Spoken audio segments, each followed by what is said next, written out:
is Daniel Robinson. I attend AC Flora, and I'm planning to major in geology at College of Charleston. Good job.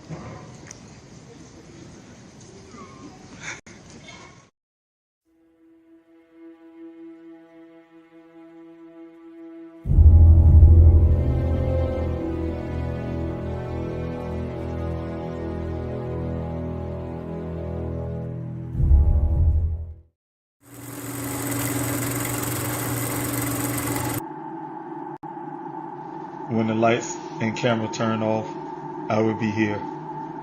When the interest and conversation fade, I will be here. When there's no one around, a father will do anything it takes to be there for his son, to protect his family.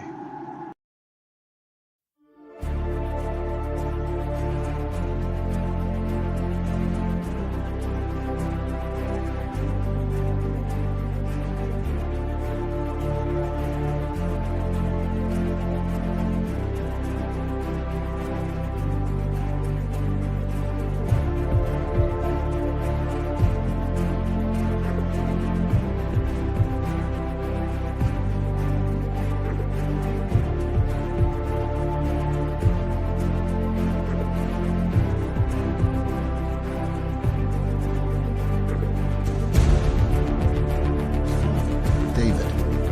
Where's everybody? 9 painful months. Without these special people behind me, I wouldn't have a search.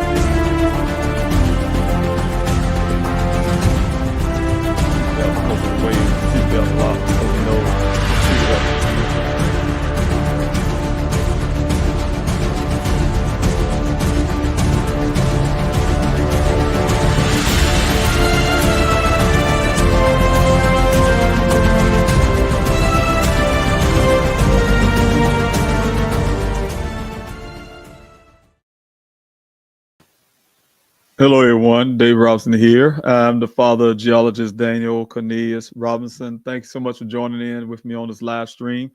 I didn't give anybody notice of it, but I wanted to go ahead and do a live. I haven't done one in quite a bit. As many may know, I've been very busy doing some congressional run and also working very hard to try to find answers for my son, working behind the scenes to get answers from law enforcement. So I'm there trying to get the work done. But tonight, I'm hoping that you guys can come in, and those who don't know about my son's story, I can give like a little part of what happened to my son, so everybody can get kind of caught up. My goal is to bring back my live streams and try to do it every Friday, kind of dedicated Friday to live stream day. I haven't came up with a time, exact time that I would like to do it, but maybe around this time I will be doing the live stream. So like I said, live streams will be building up on what happened to my son. A lot of times I do an engagement with the public. Sometimes people think about things that I haven't. I use, for a prime example, I had a young lady who was on this live stream, and she pointed out the fact when law enforcement said about my son, well, actually the story from another person who said my son, he saw my son, would be the second person who said he saw my son out there in the snoring desert, said he gave my son, gave him directions to where to target practice, for instance. And the person in the chats were like, I thought that that was your son's first time ever been out there in that desert area. And so that make a lot of sense. Things like that, just little common sense stuff. So that's the reason I like to tell the story, for, first of all, to bring awareness of Dane's case. And also it helps me to think about sometimes things that we haven't thought about when I say when it comes to, in terms of investigating what happened to my son. But for those who are in the chats, thank you so much. I see you there on the Instagram side that came in on today, and those who are on the Facebook and some other areas. I do not see you just yet, but I'm hoping that some of you will join in. Again, like I said, I understand this being the first live in a long time, so I'm not planning to stay on for a long time, but I definitely, like I said, want to be able to talk about a little bit about what happened to my son and things like that. So so everyone can be updated into what happened. So before I even get started, though, one thing I wanted to do is to talk about other missing American cases. That's very important. I think that when we are sharing other loved ones' stories, it is important, because I know, looking for my son, one of the hardest things I have done was work. I mean, like, pushing really hard was to just get Daniel's name out there, just talk, so somebody can start talking about Daniel, and because I understood at the beginning that when you have a missing loved one, the critical part of that is to have that somebody sharing the story. I mean, that's big. I mean, I get it. Law enforcement can do a search. The family, we can do a search. We can start investigating. But when we only get out but so far, but when you guys are sharing on social media the story, the case, what's going on, it's bigger than the news cycle. The news cycle could put it on television and things like that, but it takes you to carry the story on, right? And so again, it's very important. So what I want to do is go on the stage on here right now and put this, talk about some of the children that have gone missing. See if I can replace that signal, but that logo up the top. But some of the children that have gone missing right here in Columbia, South Carolina, well, right here in South Carolina, period. We have a lot of missing Americans, children, and that's all over across the country. And so I just wanted to highlight a few of them, and then we can go on to talk about Daniel. But we have Kamaya Jenkins here, who is missing ever since May 24th of 2025, out of Aiken, South Carolina. She's now 16 years of age. If anybody have any information about her, please contact the Aiken Police Department. And that's right here in South Carolina. It's 1-803-642-7620. Next, we have also Gracie Janelle Jean Abbott, missing out of Aiken, South Carolina, ever since October the 5th of 2025.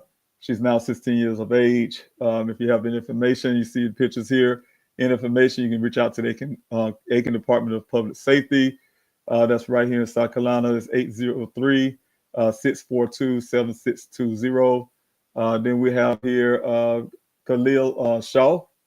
He's been missing ever since January the 7th, 2025. He's now 14 years of age, out of Lexington, South Carolina. You can you see the information here about Mr. Shaw. He's a black male, dark complexion, 5'5", 110 pounds, black hair, just in short and length, and also his color of his eyes is brown. He was last seen around January the 7th, 2024, on Railroad Avenue around 10:30 a.m. Information about him that you may have or know, call the Lexington Police Department at 803-358-2067, or the Black and Missing Foundation at the number you see there. Next, we have here Gabrielle Terrelon. She's been missing ever since October the 30th, 2025, out of Margate, Florida. She is now 10 years of age. And if you have any information, please call the Margate Police Department in Florida at 1-954-764-4357. All right. We also have here Neve Smith. Been missing ever since June 17, 2025. She's now 15 years of age, out of Orangeburg, South Carolina. Black female with dark complexion. She's 5'8", 165 pounds, with shoulder-length hair. Her eye color is brown. She was last seen on June the 17th, 2025, around 6 o'clock a.m. at her home in Wingate Street. Anybody with information can call the Orangeburg County Sheriff's Office here in South Carolina at 803-534-3550. Black and Missing Foundation at the number you see there. Also, we have here Delma Bautista. Has been missing ever since January the 6th, 2022, right out here in Columbia, South Carolina. She's now 20 years of age. If you have any information, you can call the Columbia Police Department here in South Carolina, 803-252-2911. And lastly, I would like to highlight Ms. Desire Phillips. She's also missing out of Columbia, South Carolina on February the 8th, 2024. She's now 17 years of age. You can call the Richland County Sheriff Office here in South Carolina, 803-576-3000. Again, thank you, everyone. I just wanted to make sure that we're, like I said, sharing missing loved one's story. That's very important. And like I said, we have over 600,000 Americans that go missing every year, over 3,000 a day. A lot, of which over 2,000 are children. As we speak, we have missing Americans all across this country. A lot of children. We have a lot of Black and missing Americans. When I say that, we're only 13 to 14% of the population, but can make up to 40% of all missing American cases. So it's a crisis that's gone unheard, especially with the climate that we live in, with all the noise in the news cycle, all the things that's going on in the country. So a lot of times things like this go up on the radar. You know, we have people missing. It could be your neighbors, some of your friends, family members, you just being unaware of, you know, and so when we're sharing these stories, it's very important so we can get that information out there, despite all the noise, because the news cycles are always going to be looking for stories that's going to highlight their ratings and things like that, and bring in money for their departments and stuff. So when it comes to having missing loved ones, a lot of those things, like I said, going under the radar, and then bam, we just don't get those those things, no notifications about what's happening sometimes in our own community. So I just want to go right here real quick and talk to everyone in the chats. If you guys have any questions as I'm going along, and I'll tell you, I'm going to talk about my son. But as we go along, if you have any questions, you know the routines, those who've been with my lives in the past, put the question the question mark before your question, or the word question before your question. And that way, when I come down the comment section, I can identify it as a question, and then I will put it up on the screen. But for now, I am going to put some of you on the screen just to say hello. Thank you so much, Cheryl, for being here. It's going out to your son and family. Thanks so much. I thank you for the prayers. We have Mary Ellen. Thanks so much. I just found out cartels were working with crooked sheriffs in Arizona. That is something I would not doubt. Just being around some of the areas out west, especially Arizona, I wouldn't be doubtful of that if that turns out to be something to talk about. Thank you so much for being here. It's been a long. It's been long. Let's find Daniel and bring him home. Yes, again, yes, I haven't done lives in a while, you guys. I've been very busy. Looking for an opportunity to do the lives again, because I know, again, the awareness and talk about Daniel's story will keep it out there, keep it fresh in people's minds, and keep people on the lookout. So, of course, it's very important to me, important to my family, and it's important to, like I said, just getting the information out there. Those things are very important. And I want to say thank you, Mary Ellen, again. Cops brought out in Arizona by El Chapo Crew. I'm going to look into that and see if I could hear more information about that. Cheryl Palmer, thanks so much for being here. I have been following the story of your son since Veldek Helsel. Now missing for 4 years. I'm so sorry to even hear that. And I can imagine what the family are going through. My prayers are going out to that family as well. And I know it also well. And it's not an easy time when you have a missing loved one. Even in 4 years, it's been 4 years for Daniel, of course, too. And it's just like yesterday. Just kind of strange sometimes when I look back at the time that went by, and my son is still missing. So I want to talk about Daniel somewhat. Born here in Columbia, South Carolina, youngest child. Daniel born without a right hand. Many of you know that. Daniel is a go-getter. He's a person who's really strong-minded and very confident in himself. He's been that way all his life. He's been there since he's a child. Even at beginnings, when I always keep smiling about the fact that he taught me and his mother a lot of who he was by personality. He taught his siblings the same, his strengths that he have, just to be able to say, hey, you know what? I love me. I love me the way I am, and that's the way I am. And not only that, he also, took that strength and did whatever he wanted to, whether play a little bit of sports or taught himself the French horn, to play other instruments, to academics, just challenges his siblings and everyone else when it comes to academics, always being a part of the All-Stars high school, junior high school, elementary school, you name it. Been doing so much academically, and also earned his way into college to pursue his dreams in geology and graduate with honors. So the stories there for my son of who he is as a personality, very family oriented. Love his family, his grandparents. Love him. We all love him. He has that spirit that I miss very much. So that spirit that many of you who listen to my voice who know Daniel personally would tell many that Daniel is a very friendly person. Well, you get around him, you can't help but love him. And that's his personality to pull people together and pull people around him. So, those things about my son is some of the things I keep in the hole in my memories. My son decided to go out into Arizona, where we actually took a class in Arizona and the Flagstaff after he graduated. I never still understand the reason why, but something with the school. So he took the class for something with dealing with geology. And when he was there, he decided to stay. Didn't want to come back to Columbia to stay. And he landed his first job in life with Matrix New World. It's a company, engineering company that take care of groundwater out west. That I think they have one out east in New York is the main office, but out west, Southwest Groundwater is Matrix New World, Matrix Southwest Groundwater, two same names. But they hired him on as a field geologist, also called a hydrogeologist, to go out and assess wells and groundwater and all this kind of stuff, the scientific things. But Daniel loved the job because of the fact the opportunity that he got to live in Arizona, I think is an ideal place for a geologist. So, of course, he loved hiking and things like that on his pastimes, and just being out into the nature. I think one of his favorite places was Sedona. I remember when I later had to go out to Sedona to follow a lead, and I see why. I see why he likes Sedona. He tried to get me to go there many times before, but being under the circumstance, I ended up going. But the fact is, Daniel loved his job. He liked the job at the time.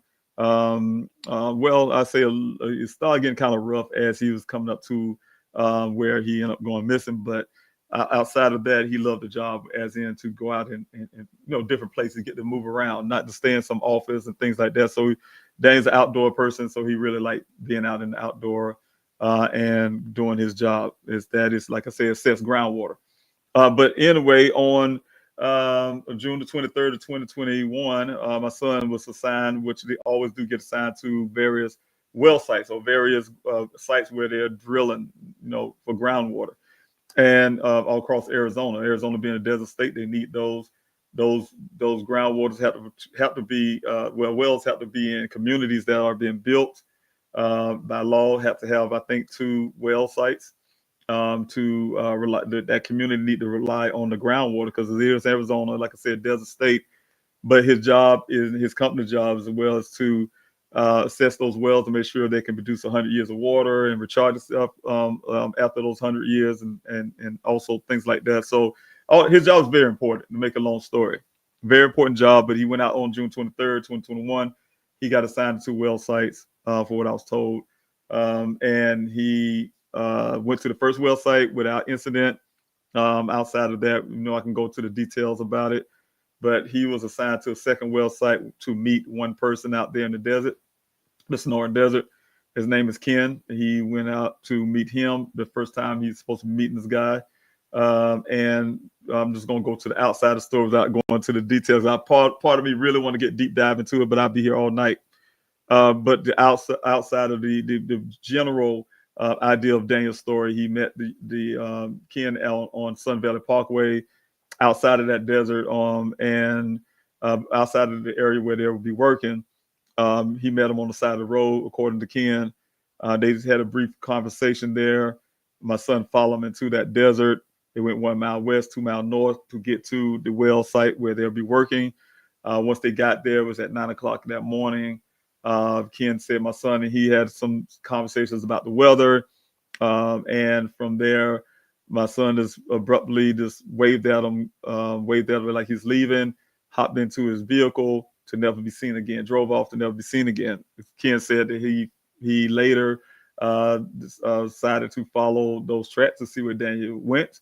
And I just have to tell you from my point of view, He told me personally, directly, that he followed Daniel's tracks and he stayed left of those tracks not to disturb them. Those tracks, Daniel should have gone 2 miles south. Back if he was going back out of Sun Valley Parkway, he need to go 2 miles south. And once he get to the T junction, he need to make the left turn to get to Sun Valley Parkway. However, he's saying that he followed those tracks. He stayed left of tracks, not disturb them, because law enforcement would come looking, and this thing would go national. So he stayed to the left of those tracks without damaging them.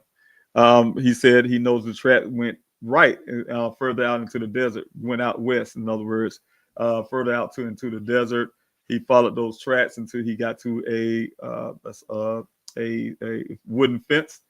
He said he got out, opened the fence. He went through the fence. He drove another mile or so till he came in the open area. He got up on a high incline of the area to look out to see if he could see Daniel from afar.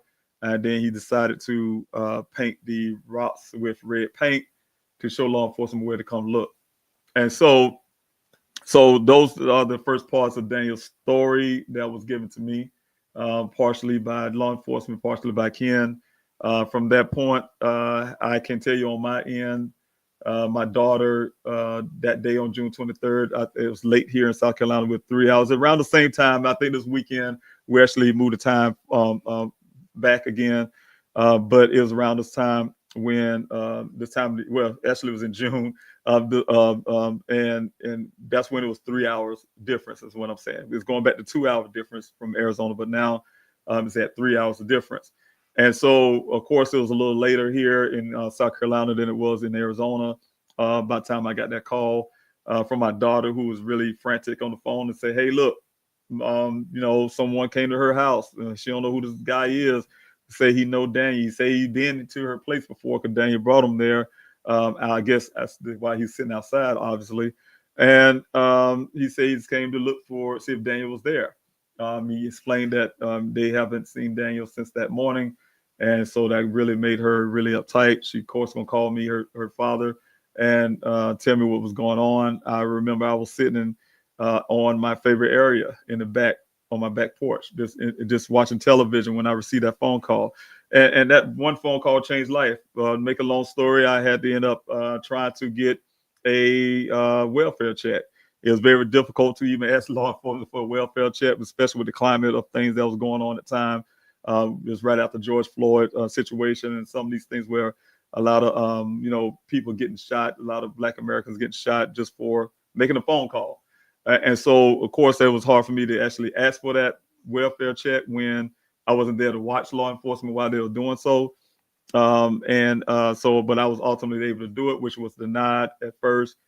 And then when they found out that I was looking for Daniel, they pushed me over to the Buckeye Police Department, where I asked them to get this welfare check done. In terms, they had to call Tempe Police Department, where Daniel was living at the time, and had them to go out. And then what they did, they drove past his apartment, kind of peeked at his window, and checked his door to see if it was locked, and that was the welfare check.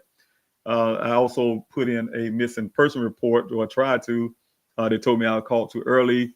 They had a report time that I had to hang up the phone and wait 2 hours and then call back. And so once I did put the police report in, I gathered more information all the way from here, from Columbia, South Carolina, gathering the information of what happened to my son. I mean, just anybody who have a missing loved one, you understand that you do due diligence first. That's your first thing you do, is to get all the information you can. You just don't go out and say, "Hey, your loved one is missing." You try to find them first. You find out if anybody else heard about it, heard from that person, or things like that. So you put all those things together to try to find out what happened, or if anything happened. Like I said, that welfare check was part of that. And then when you realize, and one of the striking things for me was the fact that Daniel, it was over 6 hours since someone last heard from Daniel. That is untypical of Daniel. That's not his spirit. That's not his personality. And so that was a red flag for me as a father. And from that point, I tried to put this person point in, like I said, poured in, asked to wait 2 hours, had to wait 2 hours, pacing the floor, and then called back. Got the report in once I got information, and found out it was not, from what I heard initially, hey, he went missing near these White Tank Mountains. I didn't know. I never heard of Sun Valley Parkway at the time, but it said near his job said near White Tank Mountains. They didn't mention the road. But once I gathered more information, they say no, this site where it was at is off of this road called Sun Valley Parkway. I was talking to Officer Cruz, who said he was riding up and down Sun Valley Parkway in the area to see, he's stuck on the side of the road. But when I found out it was actually in the desert, Sonoran Desert, I asked them to please go out and look for my son. He's, one thing I can say, they have never grown up to feel like he couldn't do anything or challenge himself. The last thing come to my mind, the fact that my son has a missing right hand, but I tried to use that as a basis for law enforcement to go at the time. The basis also the fact that I learned that Daniel's he never been out in that area before. He's from South Carolina. I even tried to use that part to get them to act. And they told me they couldn't send a helicopter out at night to look for anyone. Helicopters can't fly at night. Of course, you guys know that was a problematic for me at the beginning because I'm a military veteran and we fly at night in the war zone. So helicopters can't fly at night. They can do searches at night. Matter of fact, I can go fast forward and know that helicopters do. But anyway, take that. I took it in stride. They said they can do it in the morning. So of course, we sat there all night, no sleep, pacing the floor. Couldn't wait till morning, gather all the information I can, talking to Officer Cruz all night, giving him information, getting information from him. The next morning came, next shift. I was told that they were going to go, but then they called back and said, no, they canceled it out. The officer then, I think his name was Birchfield, told me that, hey, look, my higher up said his counsel is voided out because Daniel's a grown man. He can disappear if he wants to. That was a red flag for me because Daniel did not tell him that he wanted to disappear. Because I said, where you get that from? That was their assumptions and their belief to cancel a flight to go out and search for my son. So, when I start hearing certain languages, especially from the way I was raised, when you have to deal with the way those languages are when it comes to law enforcement, I understood their language all too well. Thank you, PM Channel. I see you there. I understand their language all too well. That said to me that your son is not that important to us. We're not going to take those resources and go out and look for your son. They went even further when I talked to Officer Birchfield, and he was telling me they just put him in the database, meaning that almost like an APB, if he get caught by any camera from a law enforcement officer, his license plate, it would come up a red flag that they reported him missing, pretty much. And so that wasn't good enough for me. Of course, hearing those languages, it did kind of take my mind away. Being a parent, hey, look, if anybody gonna look for your person that you love, your child, it'll be you, So it was automatic for me. Of course, I just decided to drive. I got in my vehicle, and some people say, why didn't you fly? I wasn't even thinking. When I heard that language, it just took me away. I grabbed everything I could, threw it in my vehicle. I guess because I have a history of being a truck driver. I've been truck driver for many years. But the thing is, I drove. I just started driving and handling my business as I was, traveling. So it was a long ride. It was a long travel to get to Arizona, but I had a lot done at the time. I was talking with my auntie who lives in Philly and worked some things out where she was actually working her in to try to get some law enforcement going. We're trying to get this flight going, get them to go out there with the helicopter. I can't tell you, they say, and to this day, I'm saying it that way for a reason, but they say they put the helicopter out to my aunt, told her, whatever she said to them, they said, hey, we're going to send the flight out to go search for Daniel. I was almost in Phoenix at the time when that happened. And I was, of course, we're excited as a family, very much excited. But I'm going to stop right here really quick because I see some questions. I don't want to get past too many questions for those, but then I will pick up from where I am now when I actually arrived in Arizona and tell you some of those details for those who don't know the story. And then those who know the story already, I know you're hearing a repeat, but this is for those who haven't know anything about Daniel's story. And I want to kind of put it back out because I'm going to start again. Like I said, those who just getting in, I'm going to try to make it a point every Friday to do a live stream again and go back to that again to bring some more attention and awareness to my son's case because I really need it. I really need it, and I will explain it to it as I go. in the current climate right now, especially dealing with law enforcement. Lastly, before I get this question, you guys remember on April 10th of this year, everything, the vehicle right here you see in the scene, the clothing right here where my thumb is, that was away from. I'm going to share some pictures with you shortly, but um, those things was given to me. You already know the story. I had it for many years, and then I was able to convince them to take it back in custody because we have a new investigator, detective at the Buckeye Police Department who gave me some promises, and we transferred these items back to them to do the right thing this time. And I almost have to report that they haven't done some things that I felt I expected them to do, and they haven't done it so far. So I need everyone to participate because do have a real busy life, and I want everybody to participate because what it does for me is give me the backing I need when I go approach law enforcement because they don't want that attention raining down on them again. I'm sure Chief Sanders don't want it, the Buckeye Police Department don't want it, but at this point we probably have to give it to them. So I'll try to push that back out again. Thank you again, PM channel. I'm going to put you back in a second, but James, thank you so much. You say hi, Mr. Robinson. I keep sharing your son's case all over Facebook and Reddit. Thank you so much. I listened to all the podcasts you did. I'll never forget it. I hope you get a resolution. It's ridiculous they refuse to search the well on the work site or look or more into Billy Hayes and Elliot. Yeah, and we're going to talk about that, Mr. James in Arizona. We're going to talk about that because, like I said, these lives are going to come back again. I want to get deep dive back into that, and we'll talk about these people like Billy Hayes and also Elliot. So we go ahead and talk about those things, and I agree with you on a lot of that because they haven't deep dive and dig into those two characters like they should. So of course. We're going to do that. But I want to say hello to you, PM channel. Thank you so much for being here. Your dedication to everything Daniel. You've been following and helping a lot. So I really appreciate everything you do. I just pretty much was talking about you just a while ago. When sometimes you get advice from the chats. So that's why these lives are very important too, because I get a lot of things that, I probably wouldn't have thought of. And it comes from people like you, PM channel. So thanks so much. Also, Doug Mack has a question. Again, if everybody had questions, just like Doug Mack. Thank you, Doug, first of all, for your question. Just like Doug here, put the word question before his question. That helps me identify the questions as I'm coming down the comment section. I'm also looking for everyone that's on Instagram if you want to put a question there too. But put the letter Q there, the word question or question mark, that help me identify, like I said, to get your questions. Were both sets of tracks found or notable? I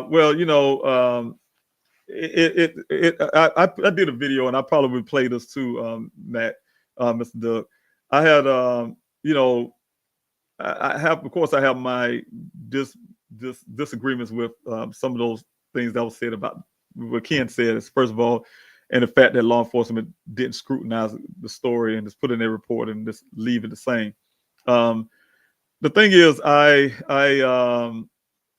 when somebody tell me when I came, the part I was left off when I was telling the story of Daniel is when I got there on that mission. I think that one of the parts that really pushed me and had me driving too was the fact I needed to go see Ken. I needed to talk to Ken Elliott in his face. I needed to talk to him in his face because what I heard from law enforcement is outside the character of my son. I mean, the things like, hey, he first of all, he somehow left the first well site and to make it to the second, and all of a sudden he's sleepy. My son's personality is like this. He would have called in if he was that sleepy. He wanted to go back to Phoenix to rest. The other part was to the fact that he said Phoenix, he lives in Tempe. They say he said Phoenix, he lives in Tempe, and I didn't think about that until later on. But when he said he stayed left of those tracks not to disturb them, and he identified Daniel's tracks out of all the thousands of tracks that goes through to that well site.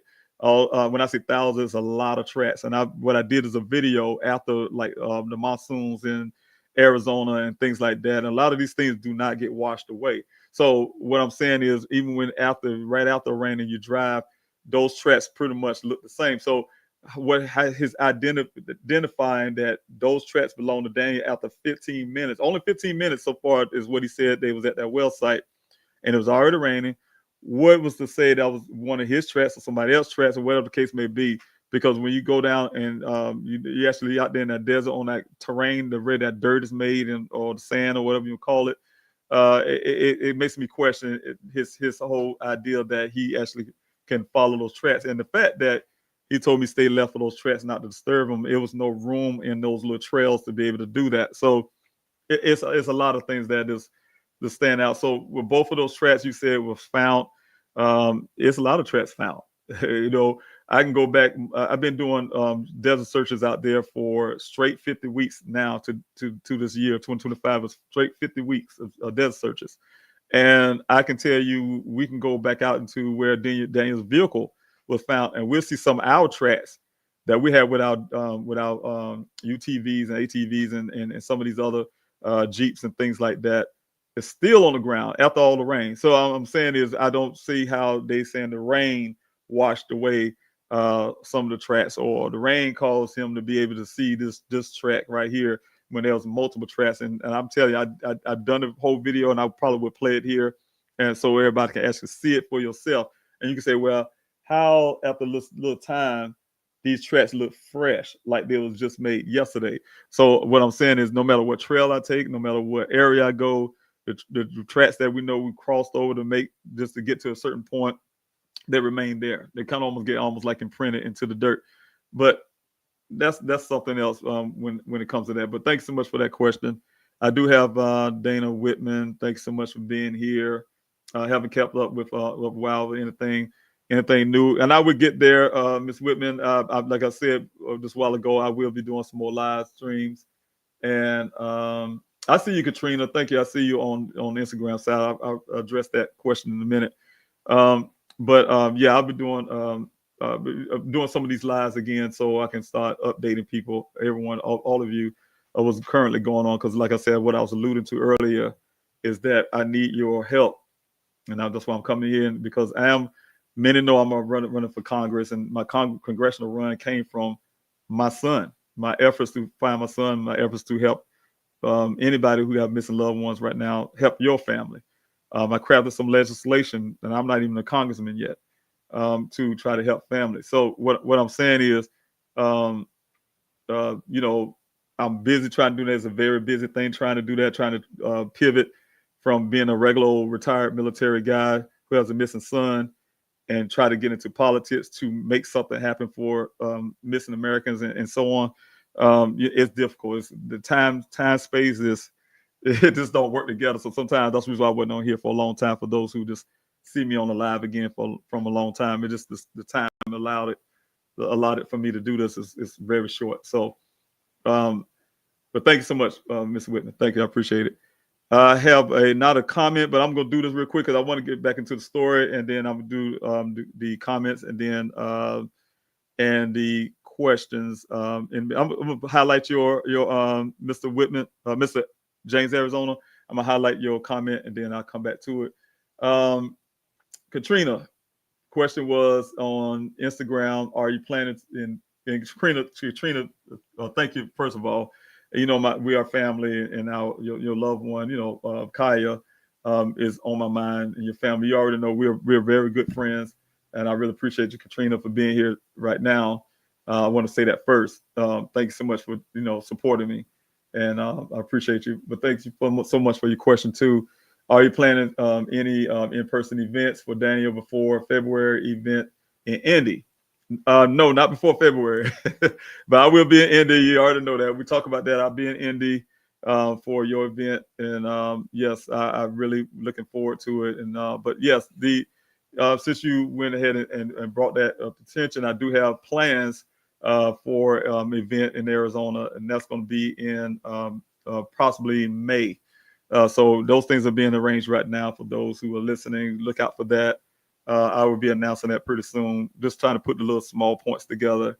Try to give everyone a heads up, because it's going to be two events. One going to be in Tempe, and the other is going to be, it should be a 2-day event in Tempe, and then the other would be in Buckeye. And it's going to be right here where this vehicle was found. So that's the second one. So those who live in West Valley most likely would like to attend the one here. The ones who live in the East Valley, east side of Phoenix, will probably would like to go to Tempe and or you're in Phoenix itself. Or you can do both, you know. But they were two different type events, but it's all dedicated to missing Americans. But my son Daniel, and even the thought of that, it'll be going on 5 years next year that my son has gone missing, and so I have some thoughts and things I have to take care of when it comes to that, and that's going to be really tough. So you guys will hear about that pretty soon. But yeah, to answer your question, no, I'll be there in February. I'm looking forward to it too, Katrina. I really appreciate you. Yeah, to get back a little bit, really quick, I want to put some pictures up real quick. Could you imagine if you were getting a phone call about your love and your child, your child? You know, sometimes I get it. People say, "Oh, your son was older. He's in his 20s, his early 20s, he's a grown man, and he went missing." You know, that is this. He's my child. He's my son. And you know, I was a single parent, for instance, and one of the things that, you know, with parents, period, my mother, you know, hey, I'm still her child. You know, we already know as parents what we are, how our children are to us, right? So when you see this, you wants to go out the scene, and this is not all the pictures, but there's so many pictures out there already. Let me see if I can get this back up right the correct way. But there's so many pictures already that I would like to. Let me see if I can move this so you guys can see this picture I want to show you. But if you come to a scene and you have to see this, and you see your loved one, your child, vehicle lying on its side, right? I mean, I haven't seen it at the scene like this, but this is the pictures I've gotten, right? And when I first saw Daniel's vehicle, it was upright, but it was at the police station, and it looks a lot worse than what it is right here on this picture, for instance, because it's actually sitting upright, and I had to look at it. And from a parent's point of view, of course, you see something like this, you think the worst quick. My son got hurt, something bad happened to him, you know, all of that kind of stuff. And it blows your mind. It blows your mind immediately. I never forget when Detective Biffin showed me Daniel's vehicle for the first time at that compound. And so one thing I want to point out with this vehicle again, this is the vehicle sitting on the side. And one of the things that the rancher pointed out, for instance, who took pictures as well, is that Daniel's boot, one of his boots was tucked up under that vehicle. It kind of stuck, the front end of it, he said, was stuck up under the hood. So you can see it there, which I can point out to you guys so you can see it better. But it's right there. And the other part of that is that metal square thing that you see there, that is to come off the roof of the vehicle, the sunroof. That's a panel. And you listen to what Buckeye them said. They said, "Oh, the vehicle flipped and rolled and all this kind of stuff."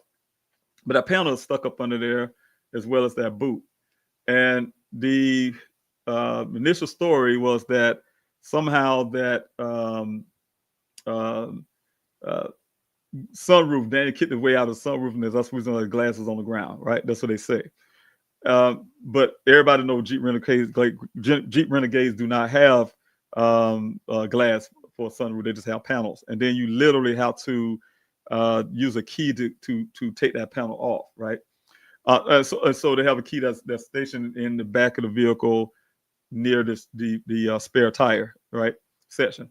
And so it's a couple things with this picture, but this is the point I was saying. If you've seen this, let's imagine it was an officer's vehicle lying on the ground, and it was laying across a ravine. And I can tell you this ravine on the picture, it looks really flat, but if you're out there out there at the scene, you can see that this ravine is actually a 20-foot drop down into that ravine. And so you know, if you see this on the crime scene, that's what I call it. And this is not Daniel's vehicle. This is a police vehicle, right? And then they found the police officer's clothing lying on the ground. His uniform, his wallet, his pants, pulled inside out to, I mean, you name it. What would you expect to see at this point? You want to see officers sitting up there at the top of the hill, scratching their behinds or something, whatever they're doing. You would actually see crime scene tape around here. Excuse me, crime scene tape here. Matter of fact, he wouldn't have just seen two officers and a UTV, right? You would have seen several officers, helicopters, probably medical personnel. I mean, you name it, dogs, you name it, for that one officer. So that's one of the things that's always been pointed out. But you look at this picture as well. You probably could look above. You see the safety jacket. You'll see the pants. Inside out, you see the wallet stuff sitting there. I have plenty of other pictures I will be sharing off and on. But tonight I was putting this live stream together really quickly, and I didn't put but a few pictures here. But that's one of the socks that was found on the scene. Now I hear Buckeye say they found a pair of socks, but I haven't seen a picture yet that had a pair of socks.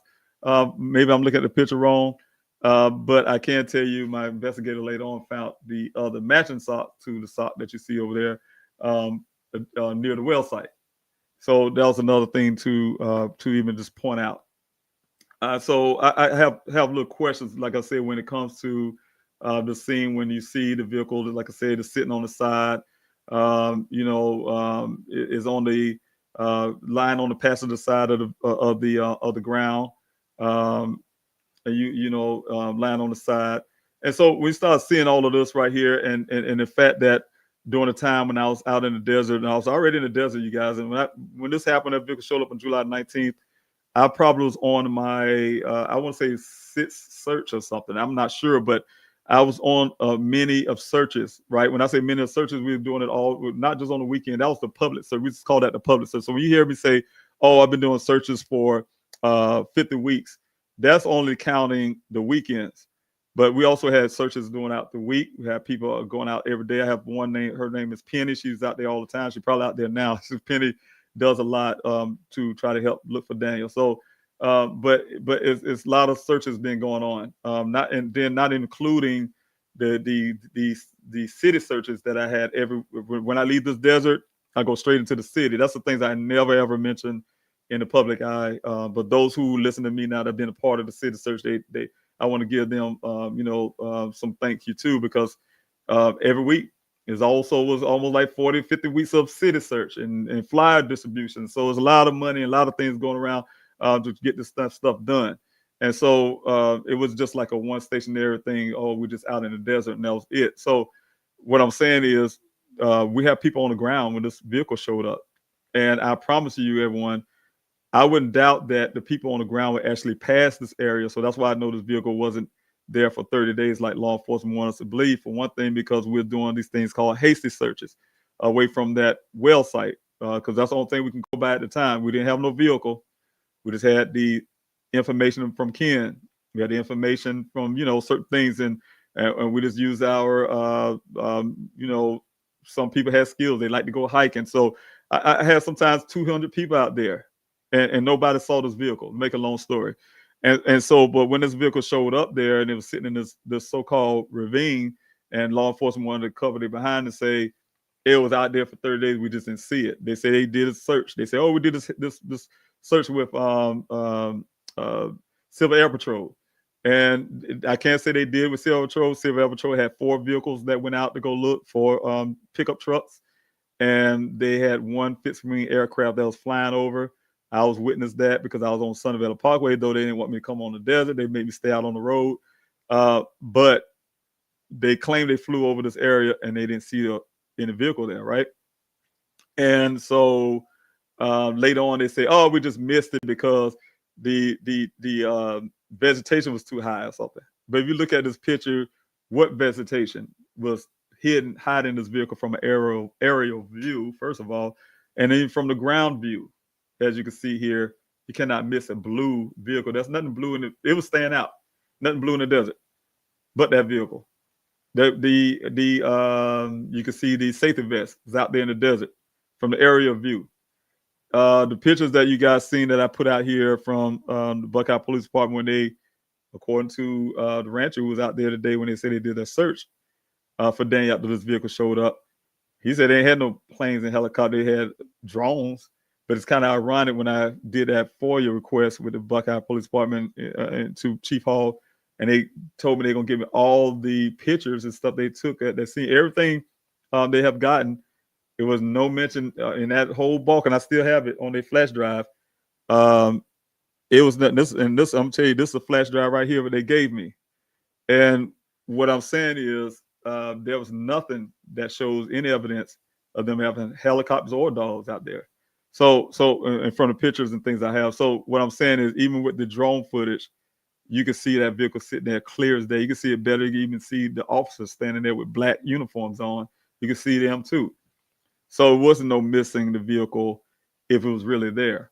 So, but anyway, I'm going a little ahead of myself. But the thing is, if you see your loved one's vehicle sitting on the side, like I said, see these type things, you automatically gonna say, hey, look, this from pictures. I didn't get all these pictures at the time, but the one picture I had was enough to say, hey, look, we need to look deep dive deeper into what happened to my son.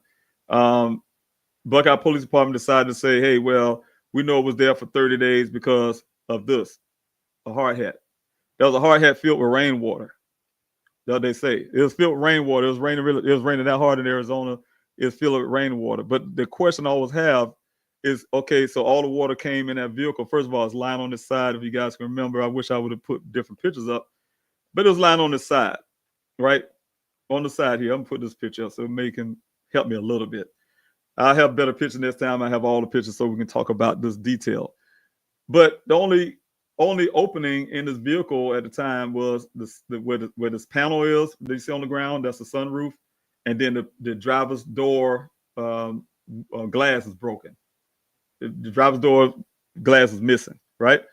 And if the rain was coming up from any angle, and the orientation where this hat was located, right, there was no way that rain would have made it down to fill that up. And the other part is everything else looked dry. They said, oh, then after I started mentioning that fact, then they start telling the public, well, we seen evidence of water damage in the vehicle, right? But there wasn't no water damage talk before I said that on my lives and streams, and they put that in a report. What it is, when you look at all the pictures that I have, and I will, like I said, share those, you don't see any evidence of any rain damage at all. The airbags don't look damaged from water. And if anything would have collect water, the window that's facing the ground that didn't get broken out would have collected water in that little well puddle area. There was no water. I mean, I'm sure it would collect more water than this hard hat would have caught, but there's none. There's no water just sitting there, no standing water sitting there. So those are the issues that I have when it came to, again, a little closer look. The other part is that Ishmael Lopez card you see in the hard hat, that was problematic for me because it didn't look right. It looked almost like somebody just poured the water in there and meant to pull that card out or whatever the case may be. Because when I did I don't know if it's y'all can try this at home, but when I did people that know me, I always collect business cards from people. No matter where I go, I'll just say, hey, look, if you see a business card, it's almost like some people like to collect ink pens. I do a little bit of that too. But they like business cards. I like get business cards. So I had a plenty of them over the years. I have a lot of business cards, right? And so I did what I call this business card test. When I would take my backyard, I had these buckets. I did some because South Carolina, if you want to talk about rain, it don't rain in Arizona. Me and my team, we argue about that all the time. And I've lived out there for this time when I was searching for Daniel. I seen some rain. I can admit that, but not the kind of rain. I call it bird pee. In South Carolina, we actually have rain. So I had buckets, and I let some of it collect rainwater here in South Carolina. Others I put my own water in, but ultimately I test multiple cards, different type cards. And the reason why I kept testing these cards is because what I found is it depends on what type of ink they're utilizing, what kind of coating on that business card is how the response I would get from the card sitting in the water over a period of time. I can say even less than 5 days, all the cards separated in some form. I mean, no matter how it was coated.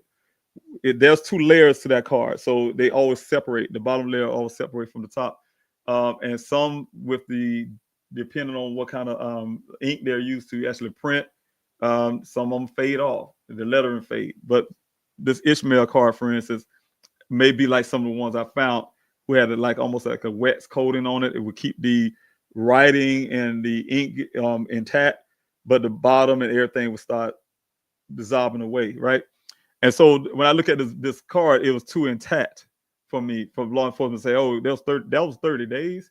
You know, I seen the cards detached in 5 days. So and so what I'm saying is it's hard for me to believe that logic from law enforcement, right? So it's things like that. It's things like that. So when I in terms of course it's gonna be my son, I'm gonna look deep dive. And some people say, oh no, you just have a suspicions or a bias because he's your son. And you know, I can say yes. No, for me, I was like more so I'm gonna be more invested in what happened to my son because he's my son. And so I'm gonna look at every details that I can find.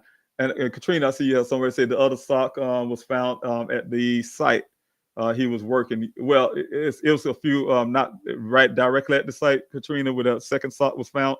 It was found a few hundred, I say a few thousand feet away, if you want to put it in those terms, away from the well site. But it was ultimately in that area of the well site where the sock was found that matches the sock, what I just showed you right here on the scene above those pants there. So how I get there, law enforcement won't talk about it. Like I was saying, anytime it's something that would say contradiction to their story, they won't put it in the police report. So, but anyway, to get back to that card, yeah, it was a separation. And I'm sorry, you guys, I didn't put her question up on the screen. Anybody on Instagram, your comments and things like that won't show up on the screen unless I change screens. They don't automatically come up unless you're on Facebook, Facebook or Twitter, one of those YouTube. So I apologize for that, but I can't see your questions, and I will get to them if I see them. And you know, so that was the problem I had with this car. But the other part is when I went to see this vehicle for the first time, that was on July 19th. The vehicle was found. They said it was out there that morning, did all the searching and all this kind of stuff. And they did tell the rancher for that reason. This Buckeye Police Department, and he's testifying. He said even on Fox. You guys saw Fox Missing Americans. Fox, what is called America Most Wanted Missing Persons, right? And my son's case was one of the featured cases, the first case they was talking about. And we had the rancher on there. You look at that episode 1. You guys check it out. But one thing that the rancher said, and he told me this many times before, is that law enforcement told him when that vehicle was found that day right here on the scene, his wife, he called his wife, and his wife told him, say, yeah, that's the vehicle they was talking about and looking for, blah, blah, blah. So he called law enforcement. He gave him the tag number and said, yes, that's the vehicle that they was looking for. And he said when they came out on the scene, the first thing they told him, do not alert the media, do not alert the family. Don't tell the family, don't tell nobody that this vehicle was found. Don't alert the family. Now, it was offensive to me to find that out because, again, I was on that ground searching hard, finding other human remains. We found by that time, I think right after this vehicle showed up, the vehicle showed up before, but we was going to find a human skull that we found, right? And so on the ground finding human remains, I'm searching hard for my son. We was on a rescue mission at the time because it wasn't in full month yet, even though I was really didn't want to concede to the fact that, nobody living in snoring desert, 118 degrees, without food, water, socks, shoes, and just butt naked walking around in the desert. We was out there for hours looking for rescue as a rescue mission. We looked for prospect mines where he could have fell into, or there's all kind of stuff. And so for them to tell the rancher not to alert me on this, don't let him, to make sure you don't tell that father that his vehicle's found out here. That's a problem for me. That was a problem. I asked them why they did that. They told me they didn't want to disturb my sleep. A man who's been out there every day with my binoculars, every weekend with volunteers up to that point that vehicle's found. You trying to tell me I'm sleeping? A person who's been on social media trying to get my son's story out there on a national level for 3 straight months. Working hard, not getting sleep. Luckily, get 2 hours of sleep. And you think I was sleeping? So, and he knew that. I talked to Detective Biffin, and so long story. The thing is though, the vehicle showed up. He called me and said, hey, you know, the vehicle, we found the vehicle, your son's vehicle. Of course, my idea would have been that, you know, I could say it like this, exactly how I felt. I didn't want to hear about the vehicle. I wanted to hear about what happened to my son, right? And that was my attitude when he told me that. You know, I was bracing myself for some bad news, because you say, oh, I found your son's vehicle. I thought the next thing was going to be some bad news or something. But, you know, he said they didn't find Daniel. He literally told me that and I record myself talking to him, so I have all the stuff on tape. But he told me that, you know, yeah, we found your son's vehicle, and pretty much, you know, they didn't find him at all. They say he used some type of search dog and yeah, search dog or something like that, tracking dog or something to that fact. And they didn't see any footprints leading away, or I mean, he said footprints for a reason. I didn't know at the time, but he said didn't see any footprints leading away from the scene. The dogs didn't track nobody leaving away from the scene, and you know, those type things. So, but then he offered for me to come down to the police station in Buckeye. I was in Phoenix. I was living in Phoenix at that time in the hotel. And yeah, so of course I made it there. Got there really quick because he said he wanted to brief me on what they found. Got there, he wouldn't let me inside the building, but he met me in the parking lot through a folder on top of his hood of his truck, his police vehicle, and he started going through the pictures that you guys seen before. One of these pictures, not the great quality picture like this one, but he actually was telling me about, showed me the picture, and I'll be honest, when I first saw it lying on the side, it bothered me really bad, right? So it took a while for him to actually get through it because I was going through a state. But he explained to me that it was found in a certain area. Being a military guy, he was showing me some mapping because he know that I can understand maps. And though I understood maps, I still want to know where. And so he said eventually, you know, he's telling me, oh, the vehicle flipped and twisted and stuff. And your son, the good part is that your son, we believe he didn't sustain an injury because he had a seatbelt and you know, and things like that. But once he got through explaining what his theories were, which were not great theories, you know, things like, you know, some animal got him, you know, his heart and brain injuries and stuff like that. You know, after he explained all of that stuff to me, his next idea was for me to go follow him and to see this vehicle the first time. He said, hey, we'd like to see this vehicle. When he said that, I thought he was taking me to the scene. Thought he was taking me here. No, they was taking me down the street to a compound. They took this vehicle off the scene. And so when I got there, of course, the first thing he said to me, they let me in the back. They let me park in the front, and he let me through a side gate. Once I got through the gate, he stopped me as we walk in. He said, hey, Mr. Rouse, I've seen things like this before. He went and told me some story about some woman who the family thought she was missing. She turned out that she ended up going to be a nun. And he said, well, you know, not necessarily saying it, but maybe your son just wanted to be away from you and your family and joined a monastery and became a monk, you know. And when he said that to me, it took me about a shock, but at the same time, I was already in my brain kind of just embracing myself to see this vehicle for the first time. So I heard him. It kind of shook me, but I didn't know what he really meant by that. And then he went to open this gate. And then he pointed out to the vehicle. I seen that vehicle the first time, you guys. I mean, and when I say devastating, it was a devastating sight. It didn't look like the scene. The scene, of course, is very kind to, when I say kind, it's kind compared to what you see it sitting upright. And so, of course, he from afar, he pointed, because there was a whole bunch of vehicles they had out there. He said, hey, you go and go check it, go see your son's vehicle. You can go look into it or whatever.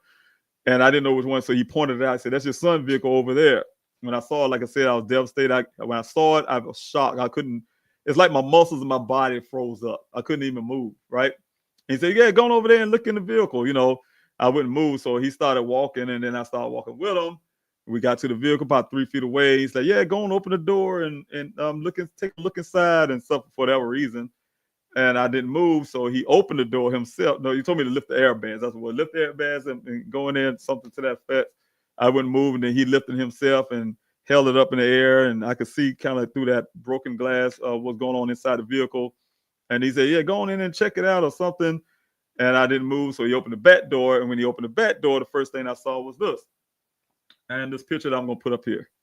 First thing I saw, this is not at the police compound, but this is the NYPD bag I was talking about to everyone that's been doing the live. The first thing I saw was that the NYPD bag. I said, so that's what caught my attention because we are in Arizona.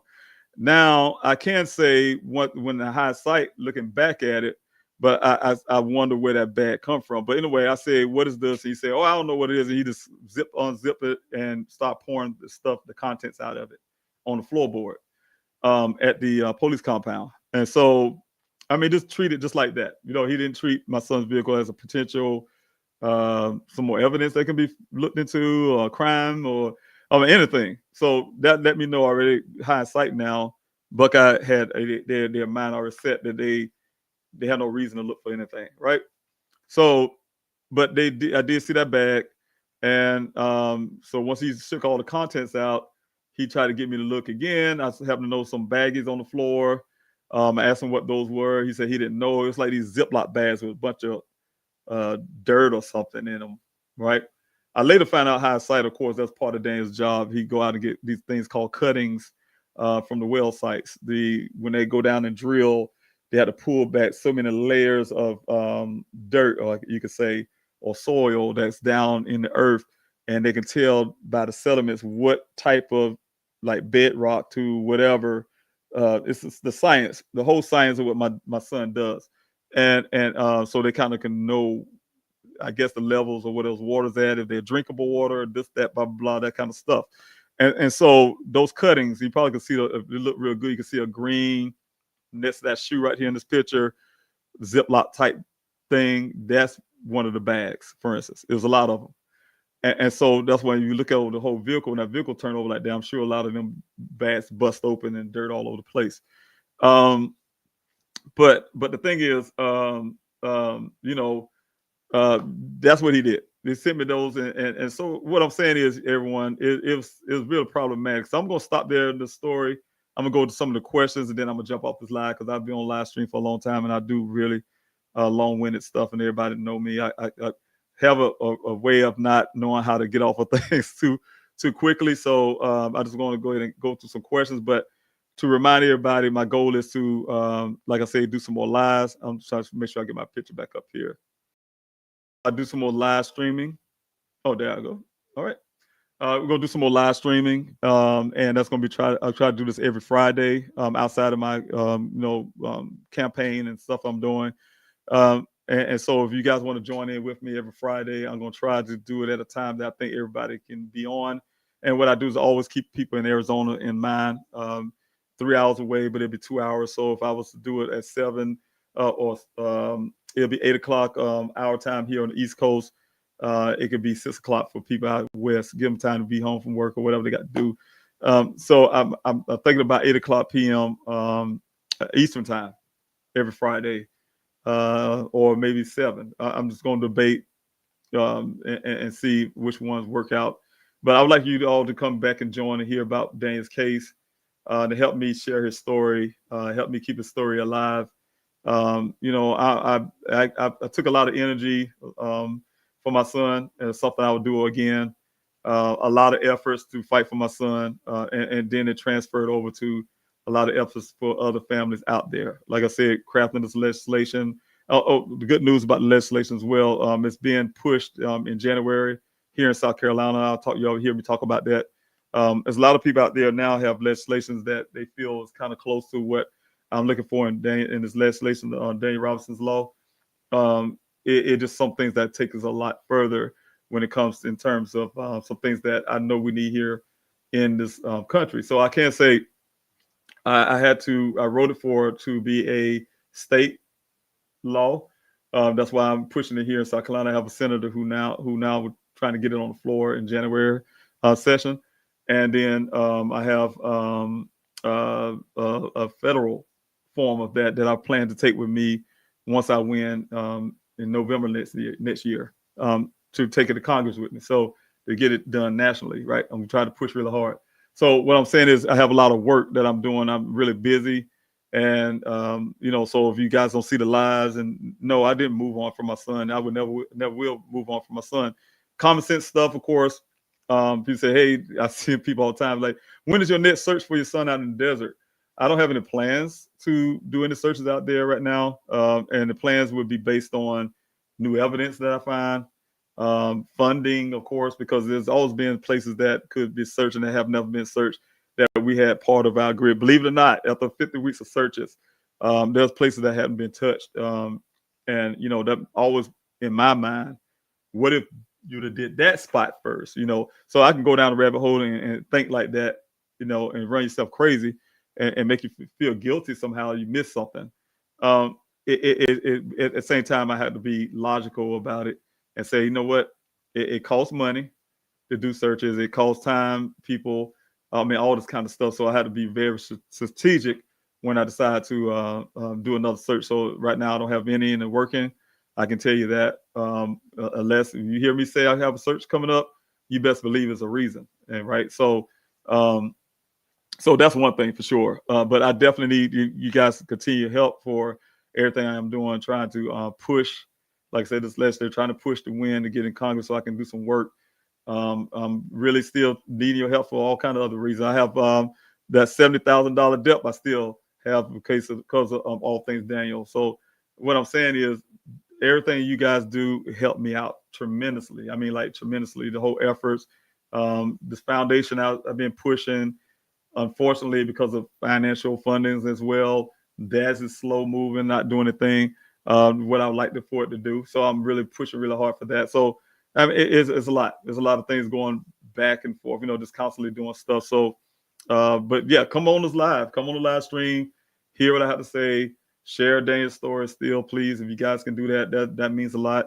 Oh yeah, and one other thing, I want to put this up real quick because I forget and I want to jump off and I want to see if any more questions, but I want to jump off.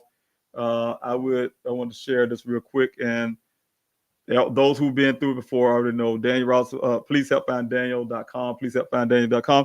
You go to the website, right? And there's a couple things I still need you guys to do. That's sign this petition right here at the top here. Sign this petition, please, because I'm still dealing with law enforcement. So I definitely need you to sign this petition. Volunteer search tab. That's something, like I said, if I ever come up with another search, it would be that. If you want to donate to still help me bring down that depth and also keep me going of my efforts, that's the donation button. If I have an event, which I'm going to have that event, like I said, pushing for an event for May next year, this will be under that events tab. Request the flyers. You still can request flyers, everyone, because I promise you, you can go to. I've been in Tempe. I've been in Buckeye area. I've been in Arizona a few times now, and I promise you, I find people all the time who says, "I never heard about your son's story," and they live in Arizona, but then I can come right here in South Carolina or some other areas, Florida, and someone I've been in Florida for a long time now, but someone would say, "Yeah, I heard of your son's story," right? And so what I'm saying is, it's still room. This is a big country. There's still room to get Daniel's story out there. It's still room to get those flyers out there. Why I need those flyers out there? Because I really believe and truly believe and know there's someone that knows something, right? And the only way they can know that I'm still looking for Daniel, or just have a thought, or Daniel himself, I'm an example, is to get those flyers out there and make awareness. Word of mouth is really huge.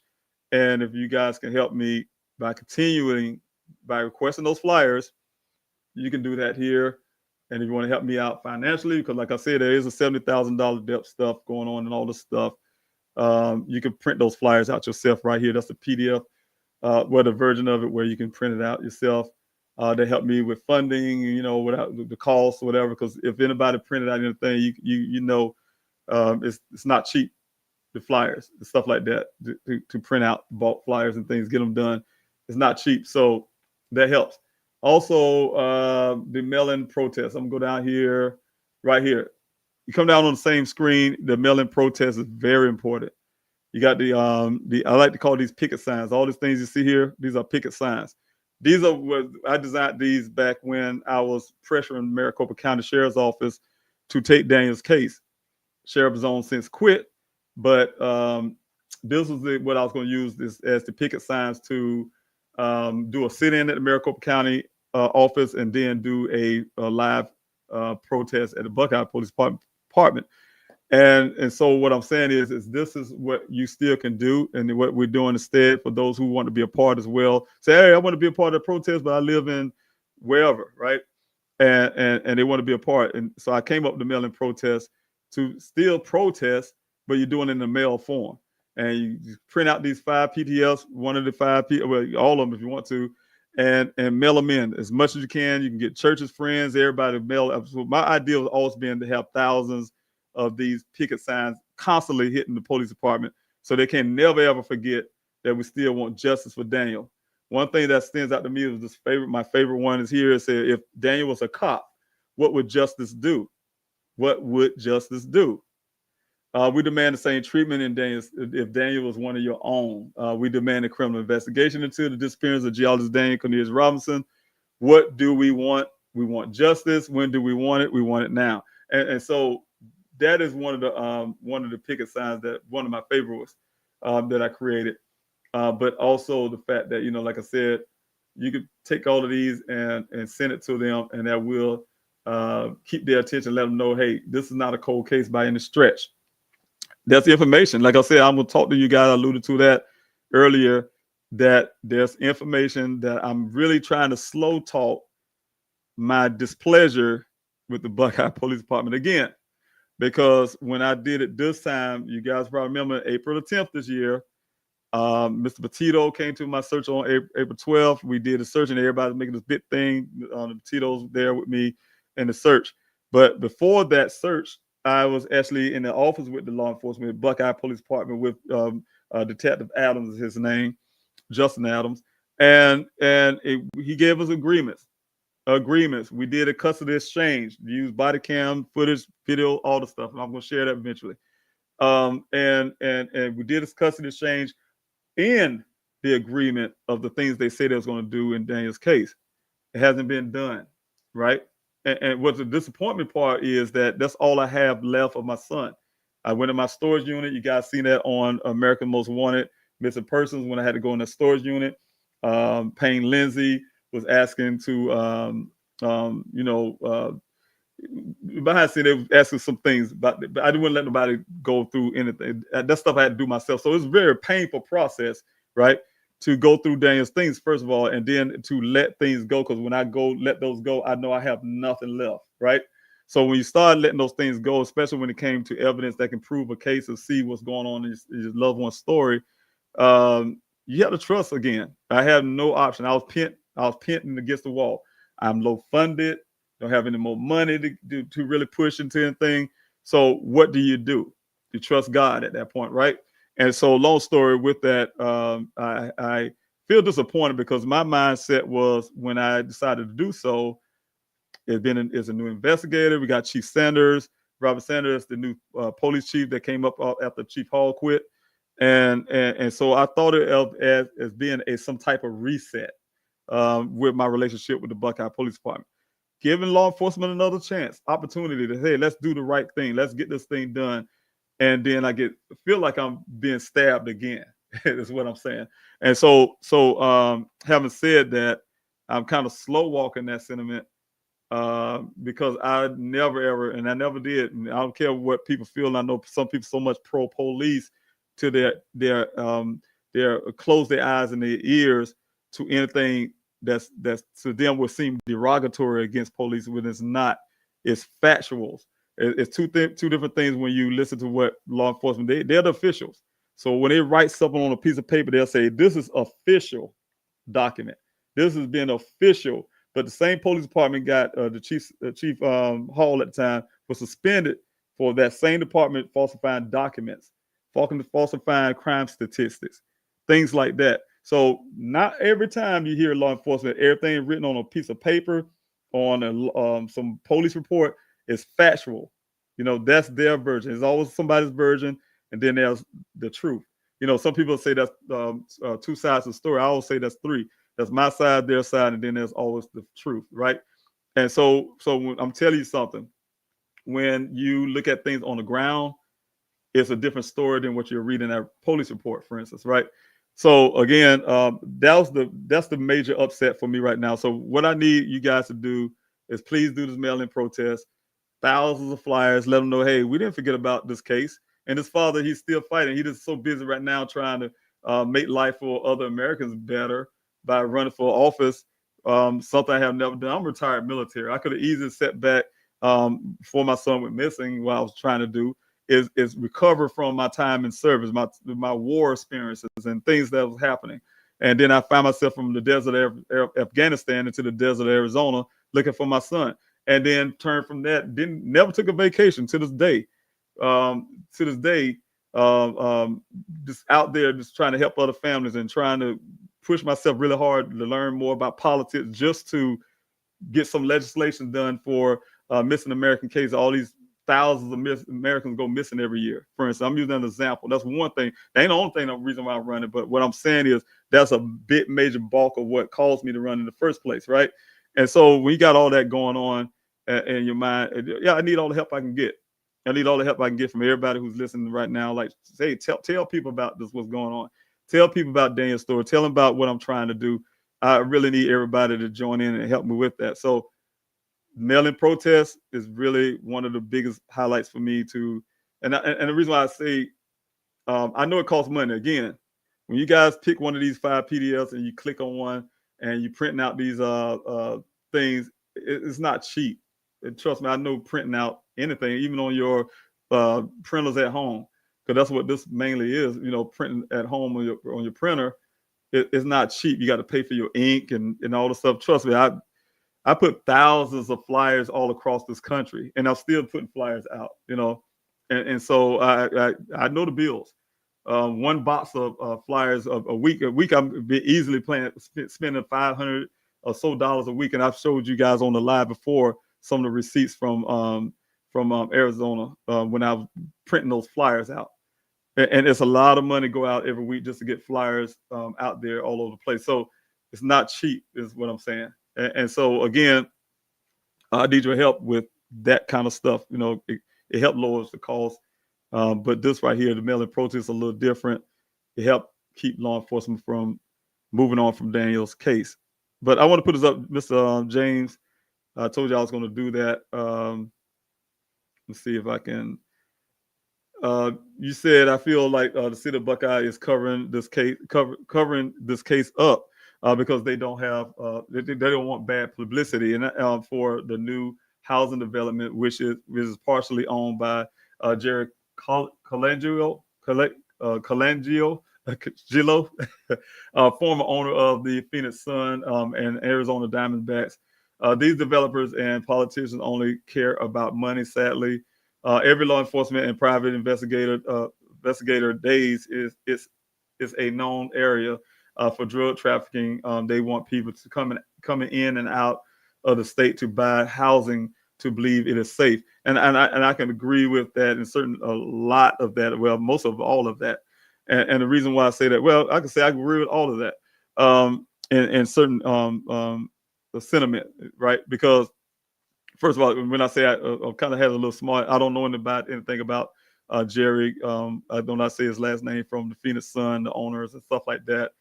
I just know about how he used corporations and, you know, like I said, the big money that's into those development, and the fact that the Buckeye Police Department have a history aligned by crime statistics to keep, like you said, Buckeye city of Buckeye to seem like it's safe. I heard out of Chief Hall at the time, who was trying to, in my opinion, cover up as well. Try to sell me the story that my son's vehicle was found at the scene for being there for 30 days. Trying to sell that story to me, was saying, pointing down to talk about how bad the cartels is out that area and how they land on Sun Valley Parkway somehow and drop their drugs and fly back over to Mexico. And you know, and I do know from many people don't know, I had other private investigators. Jeff McGrath was the only private investigator.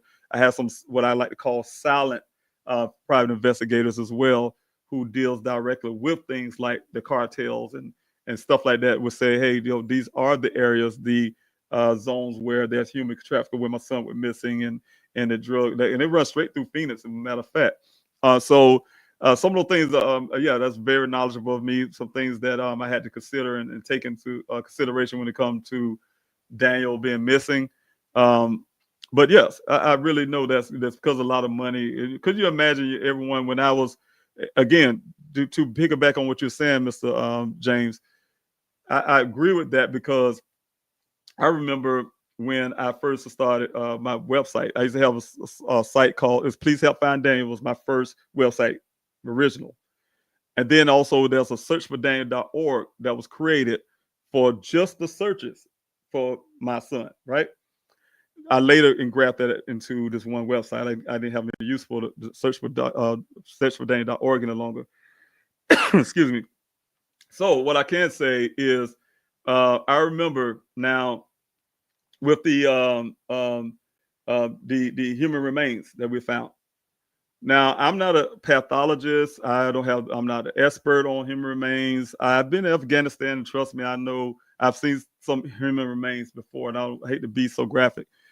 But the but part is I still didn't know. I'm not a pathologist. I'm not an expert.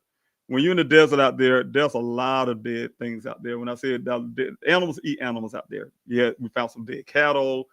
Whether it's coyote to animals eat animals in the desert, right? So we run into a lot of bones, and what ended up happening, my website set up this way. It's still set up. The crazy part is still set up that way. So if you was to go, let me pull this back up real quick.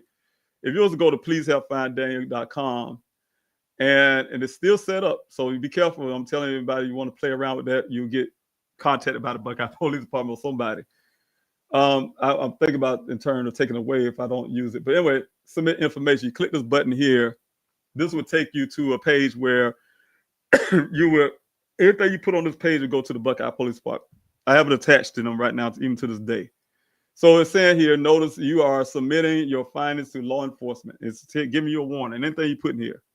The information submitted from this page disseminated to local law enforcement officer and to private investigative team. That was Jeff McGrath at the time. I took him off. He no longer worked for me. The information is sent in real time. Please use with caution when submitting information. If you have any questions about what you are submitting through this page, please contact someone on the search coordinator team, meaning me. During the time, it was two other people. I'm not going to mention their name here, but they know who they are. And so what I'm saying is you have to use that with caution. Like I said, don't be going there playing some game or whatever you want to say, some crazy stuff. It goes straight to the police department. So that's for people to know that. But what I'm saying is when we put those remains up there, right? How it worked? We found human remains. The rule of my searches were you don't touch anything, don't pick it up or whatever, don't disturb it. You see something that's suspected as something of evidence, human remains or whatever the case may be. It may be animal bones, but we take pictures of it. We only take the pictures of it. You go through the page I just showed you to submit the information. You send a picture to them, and in real time, just like it says right there, it goes straight to the Buckeye Police Department. One copy go to me, one copy go to Buckeye Police at the time, Police Department at the time, and then when Jeff McGrath came on board, I added him to that, and it goes to him too, right? And so we all get it in real time. Make a long story, and then while we're sitting there, I say, okay, once we take the picture, and then we do this thing called a hold, especially doing live, so we do a hold. Take the picture, send it up, and then once we put a hold up, we move on, keep moving on. But while we're doing the search, they would hit me up or McGrath at the time. But before McGrath was there, they hit me up and say, hey, that is a human remain. We'll flag it with a yellow flag and give them the court. They already got the coordination through that thing, and they're supposed to come pick them bones up. That's Buckeye Police Department. So what I'm saying is when they argue me down to this day and y'all in public, again, this is their report versus the reality on the ground. A lot of things that law enforcement say is not the truth. It's just something to make them look good or they did some work or whatever the case may be. But the reality on the ground is the opposite. But nobody's going to believe the man who's a father who's probably in pain or something versus the police department. That's what I'm trying to say. But the reality on the ground was they the ones say this is human remains. So they'll say what type it is. This is a human femur, for instance, right? Now I can use the word femur because that's the one I remember the most. So if you find 3 femurs, I'm using an example, you find 3 femurs, how many bodies are you finding? You're finding 1.5 so far. But then when you find another femur, you can kind of infer, oh, maybe this other femur belongs to that set of femur. But ultimately you can count that as 2 people. So you got 4 femurs, then that means it's 2 people, because only humans have only 2 femurs, right? So that's how we was counting. And then it got up to 7 to 8 human remains. And then when CNN was coming in and said, oh my God, Mr. Robinson found all these human remains, and then it's all in the news.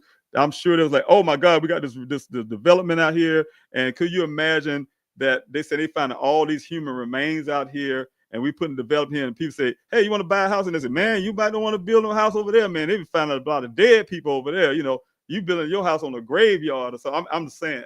So that's why I say I agree with you on those areas where money could come in and work with law enforcement to say, we need to bring those numbers down. So that numbers came from Mr. Robinson saying what they gave us by those numbers, 7 to 8 human remains, if you count them all up by bones, for them to say, oh, no, he only found 1 or 2 human remains out there. And then they'll say, well, Buckeye said you only found 2 now. All of a sudden, they changed the story. They moved it. And I'm going to tell you something, you guys. I'm going to share this with you eventually, too. I could say I'm sharing a lot of stuff with you. I'm hesitant on things. But I have an email from the Maricopa County Sheriff's Medical Examiner's office. When it was up in numbers before the news CNN and News Nation started coming in and some of the Dateline and all the stuff, Buckeye was okay with this number, right? Until I had a young lady come on this live, and she says, hit me on the email. She says, Mr. Robinson, don't you know I went on the Maricopa County's medical thing, you know, where those remains went to. And they said the Buckeye Police Department found these human remains, right? And she felt offended because she said, I thought you said y'all did it in your searches, like the volunteers, we found these remains. And so I said, okay, well, let me check it out. Checked it out. She was right. They put it as listed as the Buckeye Police Department went and found these remains. Buckeye Police Department didn't find their own hands in front of their face out there in that desert. So I got offended because I know the sweat and tears and the love and the unity that I have with the searches with the volunteers and the police department getting credit for what we have done. That was a problem, man. So I called them. I called I called them, and I was really upset. The lady said she's gonna look into it, and I have this email today apologizing for the mishap, and they corrected the record to say the volunteers in the search for Daniel Robinson found these human remains, right? And so that's again what I'm saying. But if you look on the police report, it might say something like that. Oh, we found these. They didn't do nothing. I'm telling you. So what you see on the report is not necessarily the truth. So that's another thing. But then to go back again about what you said, Mr. James, yes, I agree with a lot of that. When it comes to big money and things like that, yes, that plays a big part on possibly what law enforcement do and so on and that kind of stuff. So yeah, but anyway, I had to jump off. I keep guys that I get pulled in this, but I want to make sure I get everybody I can. Holly, thanks so much for being here. Adult or not, still your child for eternity. Thank you so much for understanding that. Underage, 24, statistically significant developmentally, yes. And I believe that our brain's still growing. My heart breaks for you and you and all your sons, Daniel's friends and family. Thank you so much. May the Lord's peace be with you all. I continue to pray for the peace that only the Lord can provide for you while you remain waiting for reunification. Thanks so much. I really appreciate that, Holly. That's really, really kind of you. I truly appreciate you. And that's from the Facebook side.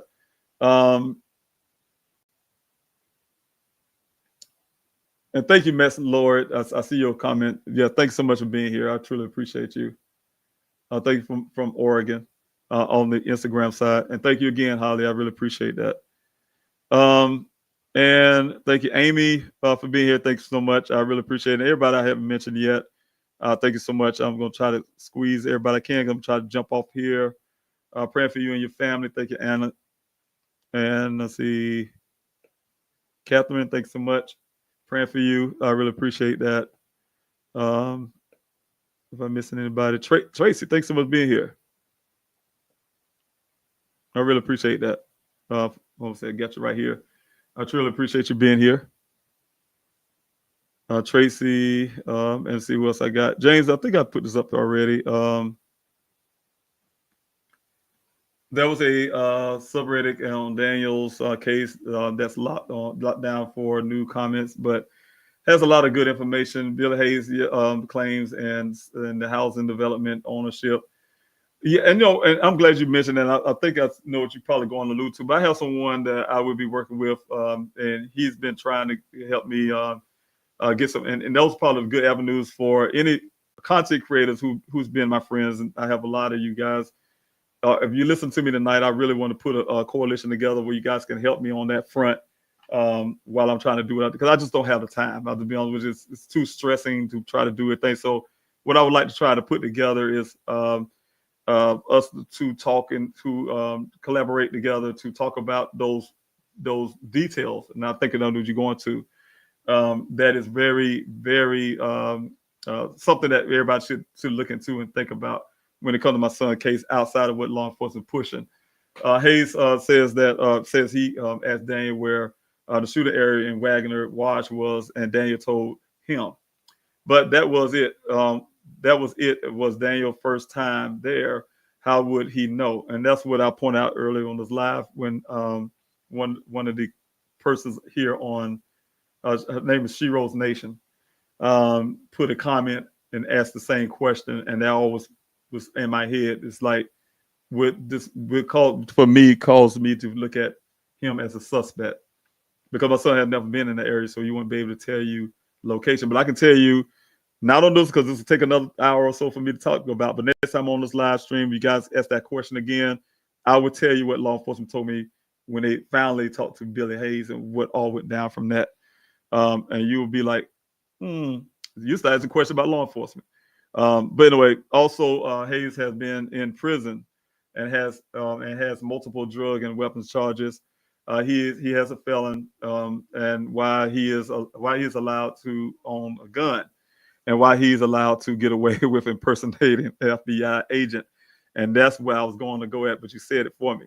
One of the things that Billy Hayes have done when I first met him, and I'm not saying he did anything, so I don't want nobody saying, Mr. Roberts said he did this. What I'm just generally saying is that sometimes when people do a crime or people heavily know what happened, they're gonna show up at your searches. They're gonna show up at certain things. They're gonna find out what you know. So sometimes you'll be shaking the person's hand who's a corporate to some things. And I'm not saying that, again, that's what he have done. I'm just simply saying when the man showed up, I remember at a search when I first heard of him, he was talking to my coordinator at the time. My coordinator said, "Hey, David, this guy named Billy want to talk to you about." He said he's seen your son. I was like, "Oh, really?" But I was in the midst of trying to get the people on the ground to send him out to different areas. So I say, no, have him go to Jeff McGrath and talk to my investigator, and he can get the information from him.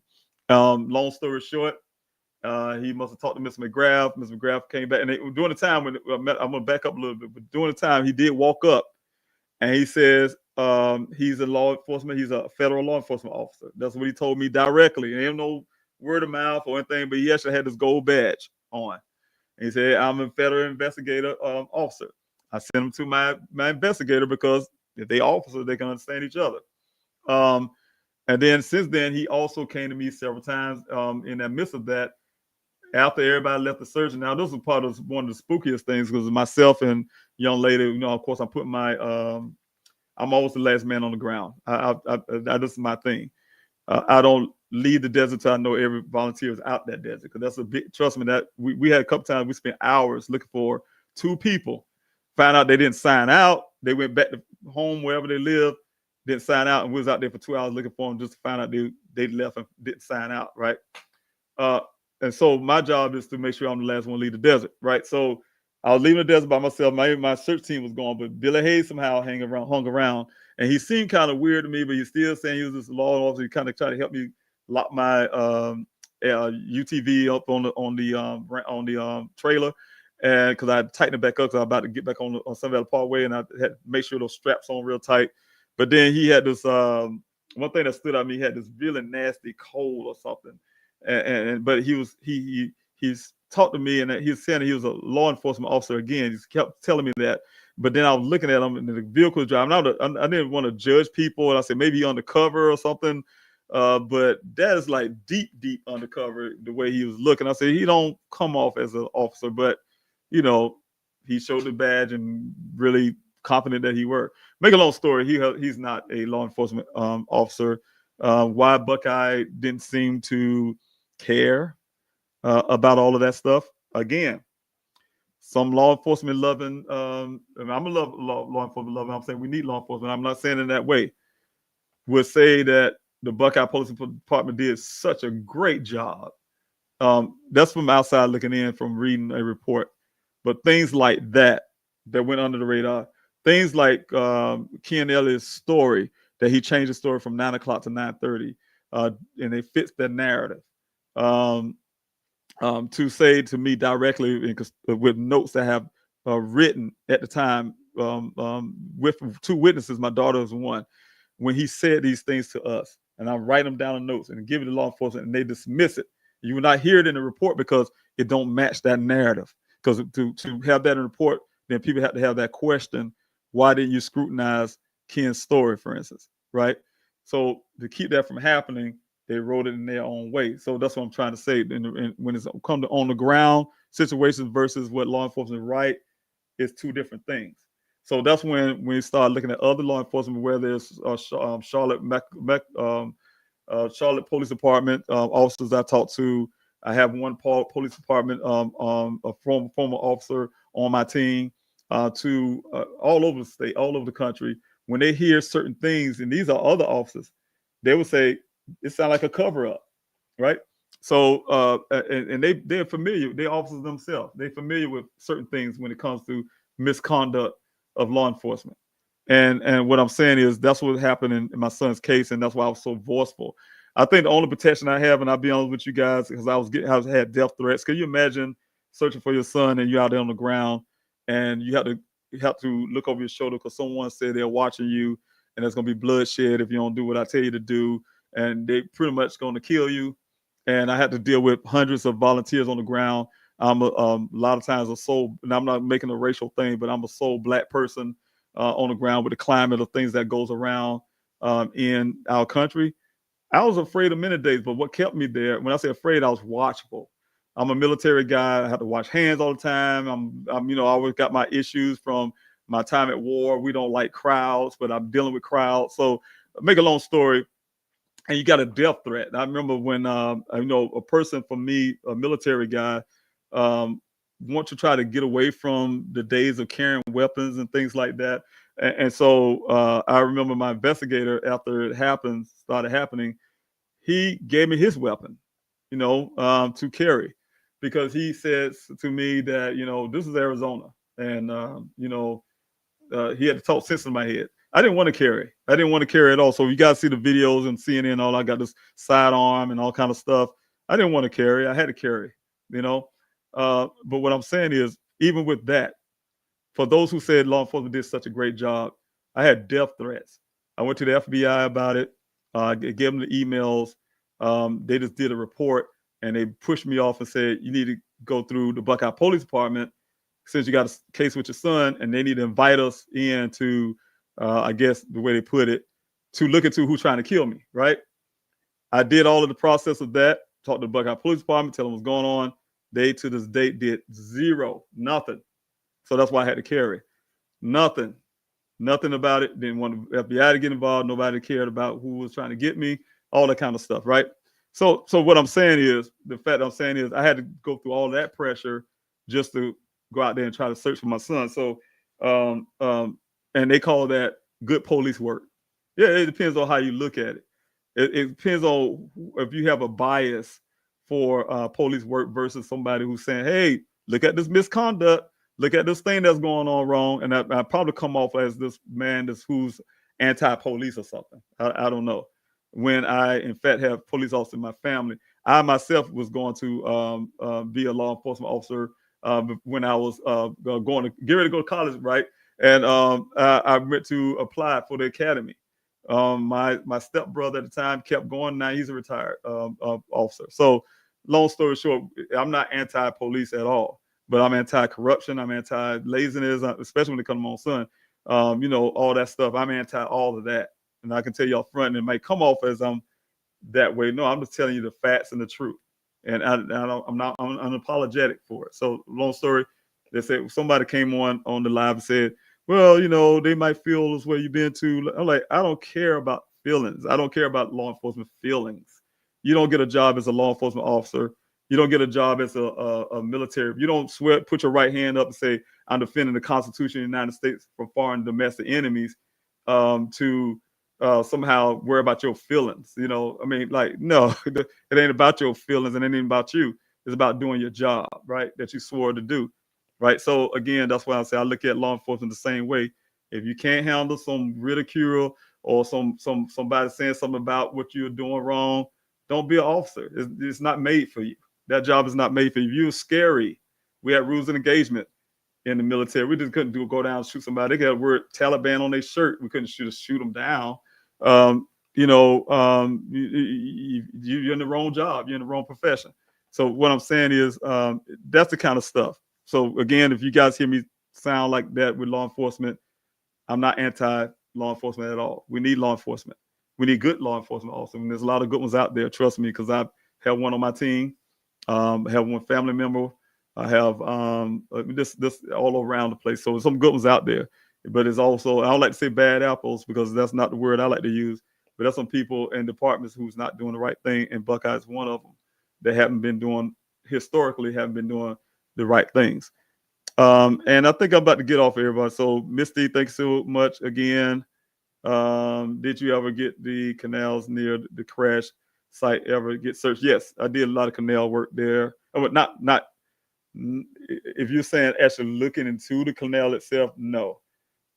Outside the fence, yes, because they have these big tall fences there. You probably aware of that out in that desert area because that's the infrastructure, and so that's well protected. Let me see. Someone says I live in Buckeye, and thanks so much, Mary. I live in Buckeye and never heard that many were found, if at all. I only heard about the ATV gal finding one person remains.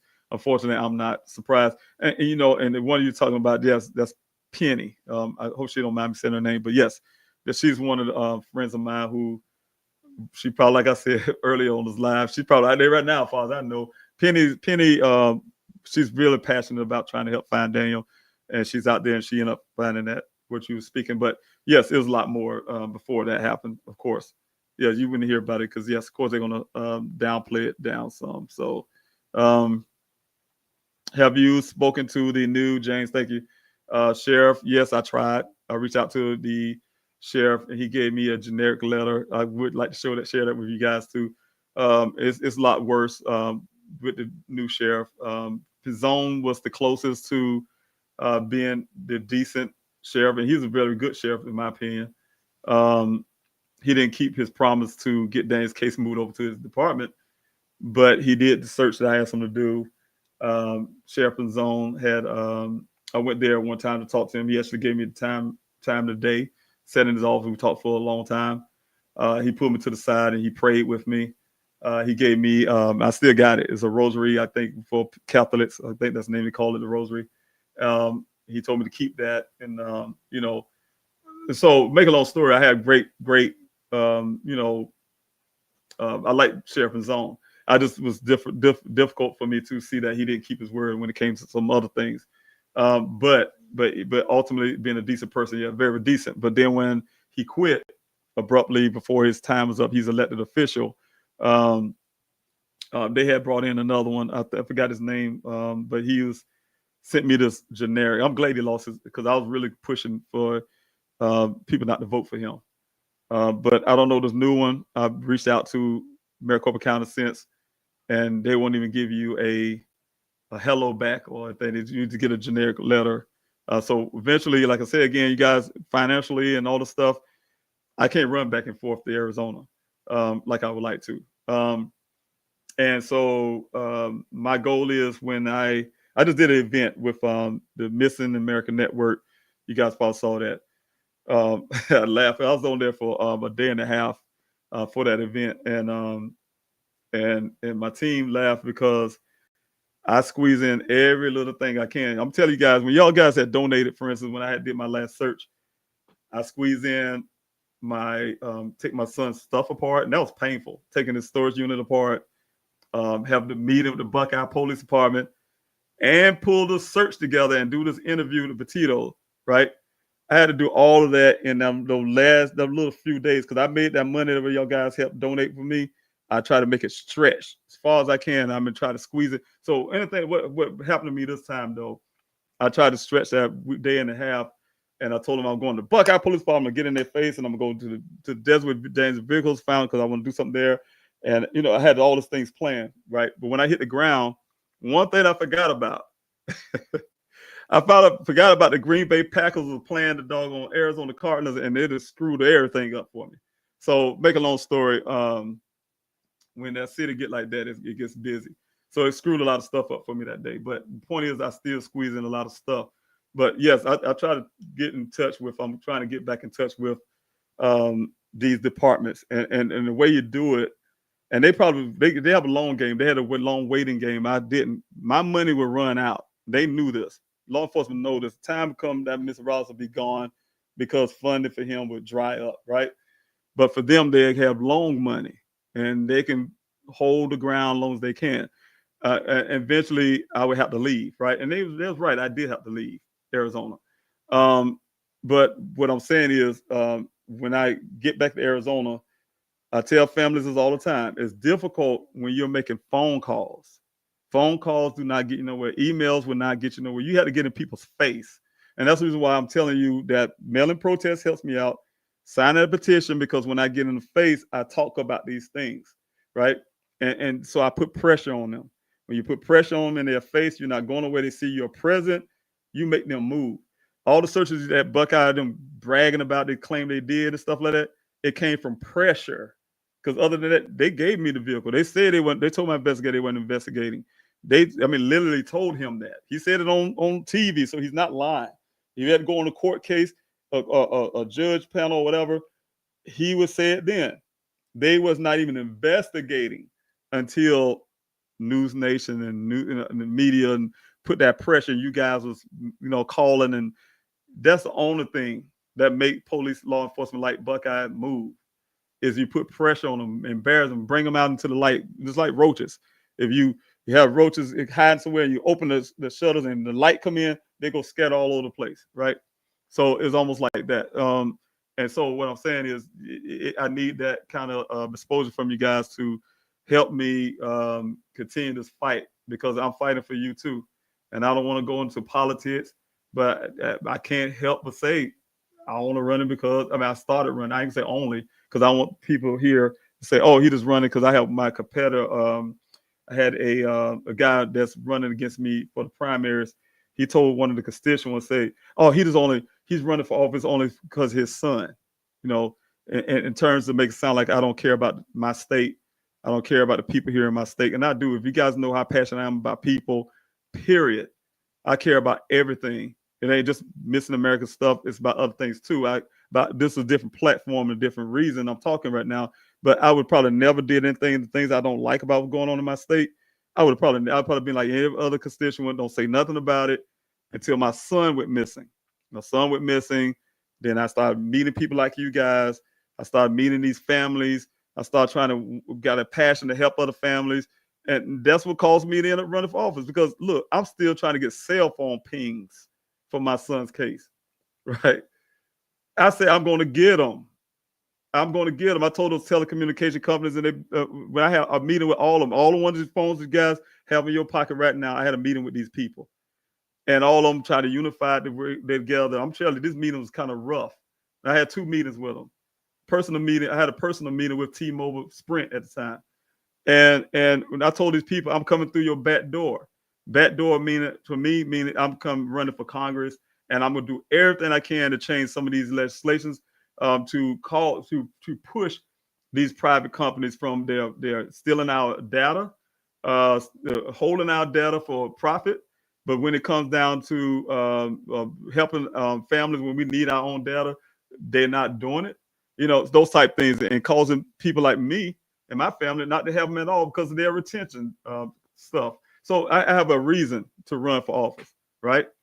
And that pushed me to do it. But at the same process, it helped me be able to help my state too, because we have our own personal issues for my state that I don't like. I live in my district all my life, and I don't like. So make a long story. So sometimes out of tragedy, great things can happen, and that's the only way I can explain it. And the only way I can see it is to give my opportunity to try to do something with my life when it comes to helping people. I can go a little further. I've been doing this for 4 years. I can go a little further in helping as many people as I can. So that's the reason why I decided right now just go ahead and get back on this live, you guys, and I'm gonna jump off, and I keep saying it over and over again. I just miss talking to you guys. I miss engaging with you. I truly appreciate your support. I miss telling you guys that the families and stuff that I have came in contact with over the years. I haven't forgotten about you. That's the reason I'm doing what I'm doing. I have not forgot about you. My quietness means I'm actually working. And so, but like I said, I thought about it the other day. I have a new team, to make a long story short, on the political side.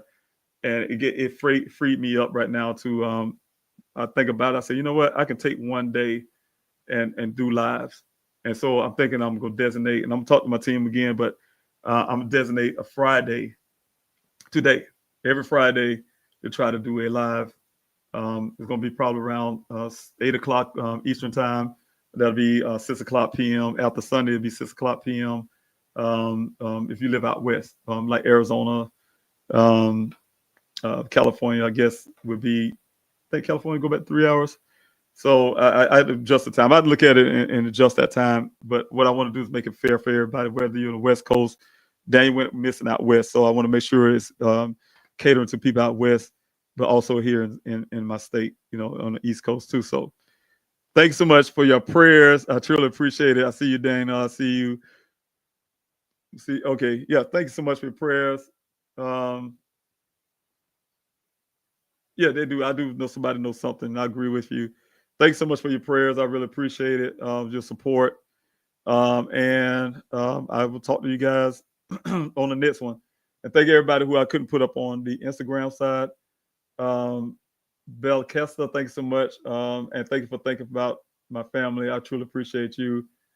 Charles, I see there. Nikki, Renee, Jen, Trish, Wonka. Thanks so much, everyone, for joining in on this live. And I hope you all have a great weekend. I would try. I hope we all can get some rest. I know I need it. But just want to say thank you so much again, like I said. And I guess I'll catch you on Friday. But you'll see I get a notice. Let everybody know I'm on. So you get a notice. So thanks so much. Y'all have a blessed night.